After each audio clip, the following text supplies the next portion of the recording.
Lilo and Stitch is my favorite Disney movie, and I'm glad we're getting a live action, but I ain't here to talk about that. I'm talking about Lilo having the best hands in Disney, second only to Mulan. Let me paint the picture for you. When your girl is running late to hula class, she's getting dressed and she sees her already there dancing, but she comes in and she's hitting that shit. Killing it. Your girl was clean with the moves. But she was swimming earlier and she got water tracked in all over the stage. One girl, Myrtle, slips and then it causes a whole ruckus and the whole dance gets ruined. And so the teacher has to stop everything. And then he asks Lilo, okay, why are you late? Wait, first of all, why are you wet? And Lilo explains why she's wet. Because, yo, I was swimming because I had to feed this fish. We only had tuna at home. And I can't feed that fish tuna because that's a fish. That's wild, right? So I got to get him peanut butter. I had to go to the store to get that and I had to go and feed him the sandwich. And the instructor's like, okay, why are you feeding the fish? And she's like, he controls the weather. And now everybody want to look at my girl like she crazy. First of all, if you don't let weird girls be weird, you ain't got to be looking at my girl all crazy just because y'all don't know what imagination is. Myrtle, the girl that slipped, hears all this and says, you're crazy to Lilo. And then Lilo pounces on her ass because first of all, Lilo is 6 years old, but she lives by the law of the land. Don't talk that shit if you can't take that hit. Crazy? You want to call me crazy? All right, let me show you crazy then. Lilo pounced on that girl, pinned her down, and then rained down 3 Thor hammer fists right on her face. And this may look wild to you, but no. This was controlled. Lilo has a future making of a UFC fighter because she looked beside her, knew the distance. Look how cleanly she closed the gap. Look at those instincts. Lilo got down low for that center of gravity. Myrtle knew she was in trouble because she couldn't back up what she was talking, and she's already shook. Lilo sees the fear in her eyes, pounces. Myrtle is on the ground and can see the queen's justice about to rain down on her face. No defense whatsoever. And I love how everybody else is freaking out. They're getting the hell out the way. Ain't nobody trying to save Myrtle. Which lets me know they know Lilo can fight. They know they ain't got the heart to take her on. Even the adults back up like, yeah, we ain't get involved in that shit. And also notice when we cut in closer, she doesn't have the full mount, but she's got that leg trapped. Myrtle's panicking, but Lilo is calm, cool, and collected. She's been here before. And I love how the teacher comes in to break it up, but Lilo never lost eye contact with Myrtle like, yeah, you lucky. And you might say that's a bit of an extreme reaction. Look, I don't know the history that Lilo has with Myrtle. All I know is her name is Myrtle. That tells me everything I need to know about her. Why are you 6 years old with a 60-year-old name? Lilo let her know, you want to talk grown? Well, you better take this grown-ass ass whooping then. And also, let's go back and look at the tape because that puddle was behind Myrtle. She ain't slip on nothing, man. Your girl out here just trying to be a drama queen. I said it. You want to be a mean girl? Well, Lilo gave you an ass whooping that she meant. And Myrtle over here talking about, oh my God, she bit me. I think this is infected. Hey. Ain't no rules in a street fight. But I'll give Lilo credit because she's better than me. Because she goes and she apologizes to Myrtle for a punch in her face, biting her, pulling her hair, taking her the fuck down because her defense weak. And Myrtle doesn't accept the apology. Cool.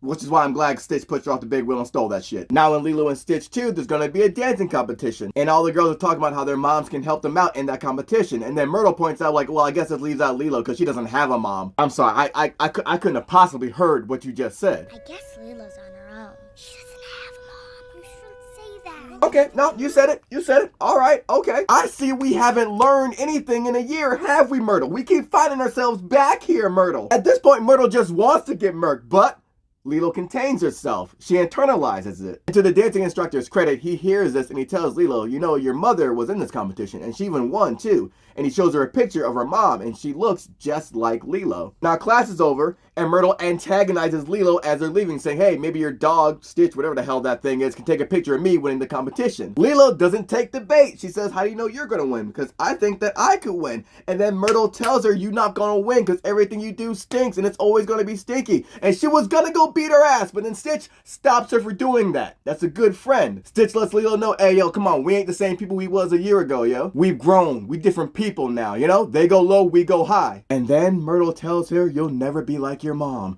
Lilo says, huh!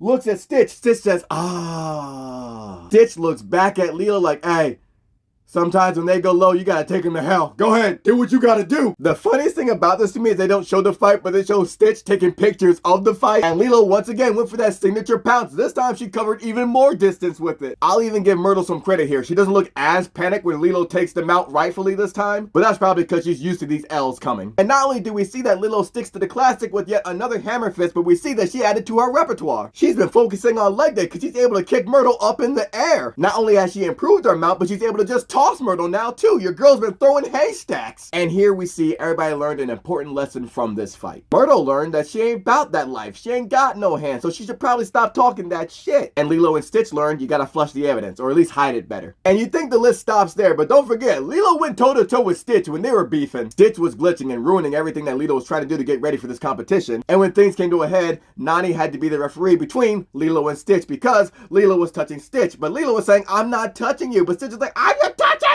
It is my favorite scene between these two. And Stitch told Lilo, okay, you want to play these games? I can play these games too, and licked her face, and then it was on. We see Lilo sticks with that pounce. She loves that as her go-to, but Stitch was ready for it, and he rolls with it. Nani's trying to break this up like, hey man, y'all can't be doing this. Y'all are family. Ohana means family, and family means no one gets left behind. Oh my God, gets hit in the face. Hey, Ohana might mean family, and family means no one gets left behind, but Pu'olo Kino means body bag, and body bag means anybody can get it. And please take note that Lilo just gave Stitch a belly-to-back suplex. Nani tries to separate them, but Lilo goes back in for that pounce again. But we talking about big sis Nani right here, and she's a seasoned veteran. She pins Lilo down, and when Stitch tries to get back in that, she lifts her leg, drops in, puts her leg on top of him, and pins him down with a leg lock. Come on, your girl good with it. Got them both off the ground and told them to go in their room and make up like loving friends. As someone that has an older sister, I can tell you when they give you this look, there is an absolute fear that strikes in your heart. I'm also taller than my older sister, but still, that fear is still there. I could be looking her eye to eye, but it feels like I'm lower and she's looking down at me when she's upset. So when Nani gave Lilo that look in the first movie and she ran, I respected it. Yeah, that's what you do. Smart fighter. And you can literally see Lilo skedaddle trying to get up out of there, and Nani is able to hawk her down in Timberlands, mind you. This woman stayed in the boots. Lilo small can cut them corners. Nani's larger, but she's still able to stay right there with her. No. You ain't gonna catch me slipping. Look at that hand placement. Look at the dip. And you wonder why Lilo always does that pounce, because we see where she got it from. Is Nani pounces on her from a low center of gravity, and she scoops that little girl up for the lockup. Your girl's done. I mean, there's only one way to get out of this. You gotta lick him. You gotta lick the arm. You gotta lick the arm. It's the only way. Gross him out to get away. I love how Stitch is a monster that was able to destroy cities and all that, but even Nani can strike the fear into him, because when Lilo and Stitch were out past their bedtime, they both knew this ain't a fight that they can win, even together. So what they do? They ran. Of course, smart play again. And the only reason they were able to get away and cut them corners was because Nani wasn't wearing her boots. She was in sandals, so she was slipping and sliding. That's the fear Nani pumps in their hearts. So big sis aside, in all respect to Mulan, number 2 spot for best hands in Disney gotta be Lilo, because your girl's always ready to go.